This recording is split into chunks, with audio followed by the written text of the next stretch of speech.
What is going on, y'all?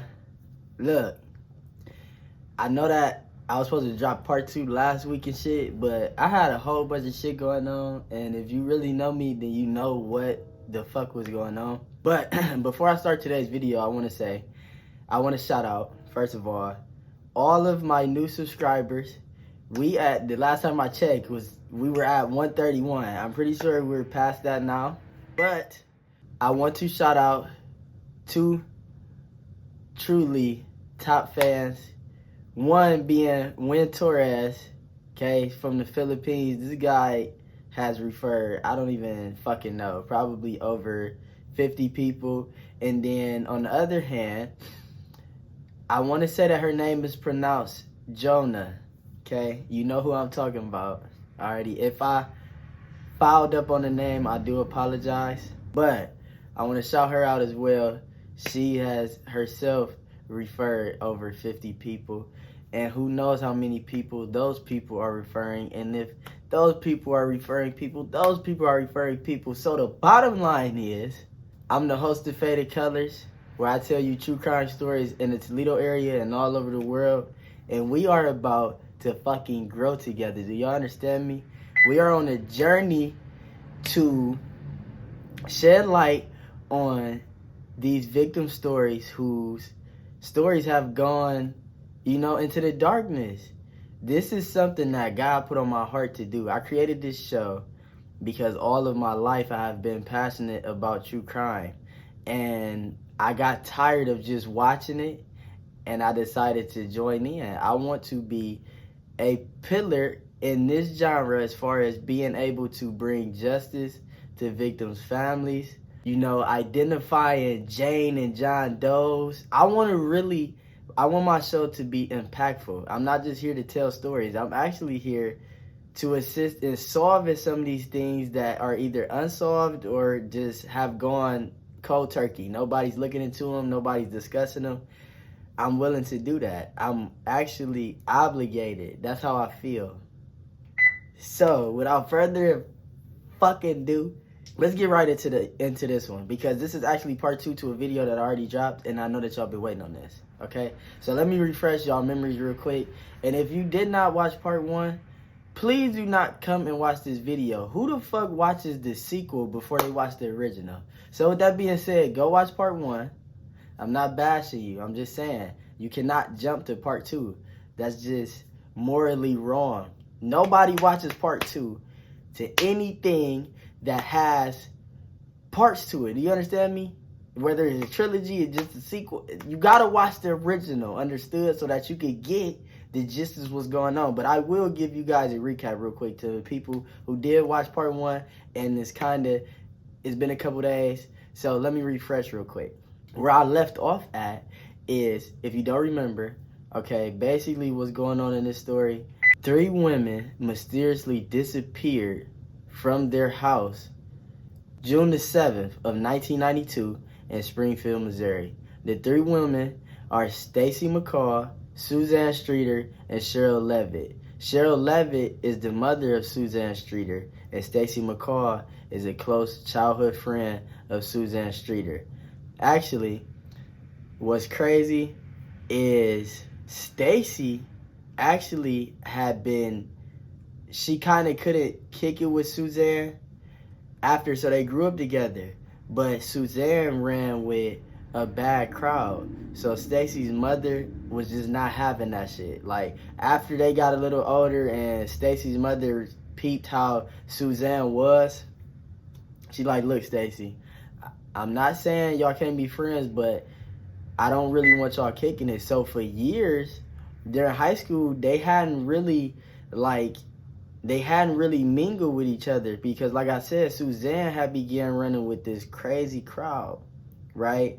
And all this was because she had met this boy, and he was just a fucking menace, like, to society. That's normally how it is. Girls love bad boys. It gets you in a fucked up position, I'm telling you right now, okay? The bad boys is not where it's at. It'll get you fucked up. I'm not saying that this is what caused her disappearance, nor am I blaming her for her disappearance. But I'm just saying that she was like a high-risk person. She dealt with, high-risk individuals. Her boyfriend was a criminal. His friends were criminals. Much prior to the disappearance, Suzanne's boyfriend had actually committed a grave robbery. So him and his friends would go out to graveyards at nighttime. And this was like a thing in the 90s. A lot of people would go and rob graveyards looking for like jewelry and, heirlooms and shit like that. Things that they thought might be valuable in a deceased person's casket. And a lot of the times, people would find things of value. It's not right though. That is fucked up. To go and degrade somebody's grave, that's just fucked up. Just think if you buried somewhere and motherfucker, somebody thinking about coming to rob your ass, digging your shit up and robbing you. So that's what Suzanne's boyfriend, that's the type of shit he did. They robbed grave sites, they smoked weed, they drank liquor, they listened to rock and roll music, they did just bad boy shit. This stereotype motherfucker in the movies, okay? So when the boyfriend did this though, I will say Suzanne was grossed the fuck out by this. Like, she like, bro, I'm about to quit fucking with you. Ain't no way. She didn't know that they was really like robbing grave sites and shit. So this one time they actually got some shit. So when he telling her about it, she not fucking with it. She like, hell no, what the fuck? You're cut. I'm not fucking with you. I'm not fucking with your friends, none of that shit. So what did Suzanne do? She took her ass to the police department and made a report on her boyfriend, which was the right thing to do. But it probably was a forced thing from her mom. She probably really did want to leave the boy alone, but pressing the charges and shit probably was Cheryl's idea. Now, okay, back to, all right, now that I just recapped you and all that shit, I even gave y'all some little inside shit. Boom, back to where I was at. So as Janelle is in the house and shit, right? So if you remember, I said Janelle comes to the house. This is the next morning, June the 7th, after the graduation, which was on the 6th. Janelle pulls up. She hadn't heard from them. She pull up and shit. She get in the house. The entire scene is weird as fuck to her. Like I said, Cheryl's cigarettes there. Suzanne's cigarettes is there. All three women's purses are there, lined up in a row outside of Suzanne's room, perfectly just sitting there. Then on top of that, Stacy McCall's clothes that she had been wearing the prior night out kicking it are in the house. Meaning, Stacy is naked. Now, Janelle at the time did not know that those, she didn't really peep. Stacy's mother peeped this later when she pulled to the scene as well. But when the phone rang, right, Janelle answered it. When she answered, it was quiet, but then she could hear a male speaking. But from what I've read and heard, whatever the man was saying was what they described as sexual innuendos, meaning he was saying sexual things, muttering them to where you couldn't really hear what he was saying, but you could tell it was something inappropriate. So that's weird as fuck. She hangs up. What the fuck? Who in the fuck is this? She hang up, but then a light bulb go off in her head. She remembers that Suzanne had been telling her that she had been getting these weird ass calls, right? So Janelle, boom, she like, okay, maybe this is the motherfucker who's been calling. She's still not really thinking nothing horrible has went down, but she is kind of anxious in there. It's weird to her. So she like, okay, something has not to be wrong. She thinking okay, nothing is wrong. They ass is just somewhere and they probably is on their way back to get dressed and they gonna meet us at the water park. Boom. So they go, Janelle and them fuck it, we just gonna go to the water park and meet they ass there. So they go to the water park. Okay, now on the back end, as Janelle and everybody's at the water park, all of the graduates, Stacy's mom has still yet to hear from her. So she's like, what the fuck? I told my daughter to call me, first of all, as soon as she got to Suzanne's house, which she didn't. And then again, it's been damn near, it's afternoon time, and she still ain't called her. So Stacy's mom hell no, let me pull up over there. So Stacy's mom pulls up over, this is following Janelle. So when the mom gets in the house, okay, she sees everything that Janelle sees. The TV is on. All of their belongings are there, but she notices Stacy's clothes. And she's like, okay, what the fuck? Why is Stacy's clothes? She knew Stacy didn't pack no bag or nothing. But what I'm assuming is she probably, and as a parent, you would go to the least tragic thing to have happened. So she probably like, well, maybe she just put on Suzanne's clothes. She not thinking like her daughter, was forcibly removed from the house before she was able to put her clothes back on. She probably is thinking like, well, maybe her ass to put on some Susan, some of Susan's clothes, and they done went somewhere real quick and gonna be right back. So she chilling in the house and shit. And as she chilling, the phone rings again. But this time, when she answered, nobody said nothing. Boom, the phone, they hang up. A voicemail is left. Now, oh my God, this shit irritates me because, and I can't really blame people because they don't understand, like, when it's an active crime scene, you cannot fucking touch anything. The average person does not understand that if they don't know that it's a crime scene, right? They don't know that something tragic has probably happened in this place, so they're just doing shit. So when the voicemail was left, Stacy's mom had been calling friends and family to Suzanne's house, okay? Because hours has been going by and nobody still has come back to the house. So Stacy is like frantic a little bit and she's calling people. So people is coming over to Cheryl's house, Cheryl and Suzanne's house, and while they're there, they're like tidying the house. They cleaning shit up. They just doing shit. And I want to say that it was out of all like wellness. Like they was doing it out of the the love of Cheryl and Suzanne. Like, you know what I'm saying? They thinking like Cheryl wouldn't wanted to be a mess in here. Let's just tidy things up. Whole time, they're fucking destroying the crime scene. Fuck. Like I said in the last one, this is the same shit that happened with JonBenet and why we have still yet to figure out what the fuck happened to her. And we probably will never really figure out what happened to these three beautiful ladies because the crime scene had been so contaminated by time police had been involved. It was no evidence. There was none. When the voicemail was left, nobody listened to it. They automatically fucking deleted it. To this day, we don't know who deleted the fucking message, okay? And again, I'm not blaming you, okay? You was doing it out of the kindness of your heart. You thinking nothing is really wrong. You just the average, nonchalant, naive person in this situation, okay? You're not somebody like me or like the police that is...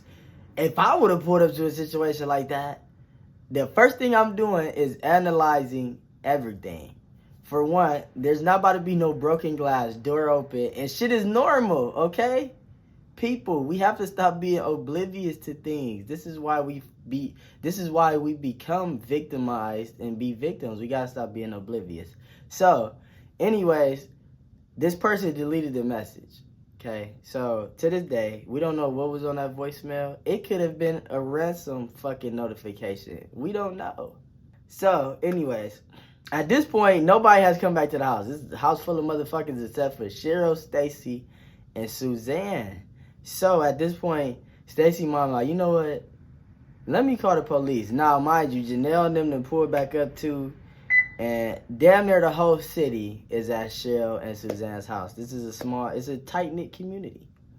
So, Stacy calls the police, okay?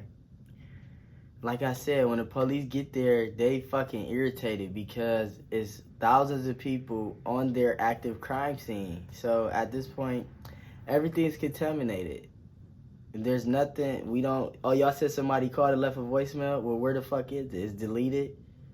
Well, so, at this point, it's become a active, now the police is in on it because it's suspicious. They hearing all of the stories. They hearing about the weird phone calls that have been going on much prior. They hearing about the situation with Suzanne and her boyfriend. And I forgot to mention, after she made the police report, she actually was called to testify against the boyfriend and the group of friends. Anyways, now the police is involved, so it's on the road. Okay. Now they're getting hell of tips. None of them are significant. Okay. People are saying like that a lady said that she seen what she thought to maybe be Cheryl or Suzanne. She said a blonde lady. Cheryl and Suzanne were both blonde. Stacy was a brunette. She said that a blonde woman had been driving a brown van, one of them kidnapper fuckers, but it was an older one. And what she thought she heard was when the lady drove past was a male saying, "Don't do nothing like funny," or some shit like that. He was talking aggressively, but he was like in the back seat, and the lady who was driving was very frantic and scared. But this woman did not report this until days later due to fear that maybe, you know what I'm saying, that it might come back to her, that she the one who seen them and they might come at her or something. So not too many leads come out, like ain't shit popping off. Don't nobody know what the fuck happened this night. Like police is asking around and shit. So boom, they automatically, okay, well let's go see the boyfriend. So they go see him, they question him and shit. Nothing comes about it because to this day, the boyfriend and his friends aren't suspects. I believe they are persons of interest. But another person who they were looking into is the brother of Suzanne. After the situation happened with the boyfriend, Suzanne had actually went and lived with her older brother. She moved out of the older brother's house due to him always kicking it and partying and shit. She said like she just wasn't trying to deal with that shit. But I don't know if they had like some deeper shit going on because he was like a top suspect in the case. He was ruled out after doing polygraphs and shit, but that shit is so easy to deceive, so we will never know. Anyways, to this day, there is little to no information on what happened between the hours of 2 a.m. and 7:30 a.m. when Stacy and Suzanne went to the home of Suzanne and Cheryl. Now, a gas station clerk did come out and say that morning on the 7th, a woman that looked like Cheryl came in asking, did he see a brunette girl and a blonde girl? The man had a customer. He proceeded to check the customer out, and he responded to the lady that no, he said that two females fitting that description had just came from in there and left about an hour. And this is the last known sighting of all three of the women physically at this gas station. Could this have really been them? I don't know. Could it have been? Yes. Was it? I don't know. But the thing is, these beautiful women are still missing. Cheryl Levitt, Suzanne Streeter, and Stacy McCall. They disappeared on June 6, 1992, after celebrating the graduation of Suzanne and Stacy. They had went out partying with friends, one being Janelle.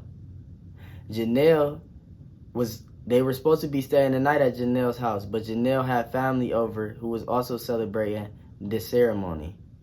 This led Stacy and Suzanne to leave Janelle's home in the middle of the night. They made it to Suzanne's house based off of evidence, but what happened in the hours leading to the disappearance are still unknown. If you have any information, if you live in the Springfield, Missouri area and you remember this case, please reach out to me. You can DM me on Facebook at Demetrius Mays. You can comment on this video on YouTube. You can even reach out to me via my phone. If you want to have a phone call with me discussing this case, you don't want it typed out in words, DM me on Facebook or comment on this video and I'll reach you on a DM where it's isolated just me and you. I understand people fear of, somebody want to do something to you and all of these things, but you have to understand when you're doing the right thing, okay, only good can happen to you. You have to tell what you know. If you know anything, please contact the Springfield, Missouri Police Department, or like I said, you can reach out to me. My name is Kamari Mays. This is Faded Colors. Where are the Springfield 3? Can we please bring closure to the families of Missouri who to this day are devastated and haunted by this case? Please like, share, and subscribe on YouTube at The Faded Colors. You also can listen and watch on Spotify. If you just want to hear the audio, go to Apple. Listen, my name is Kamari. This is Faded Colors, where I bring you true crime stories in the Toledo area and all over the country. I'm out.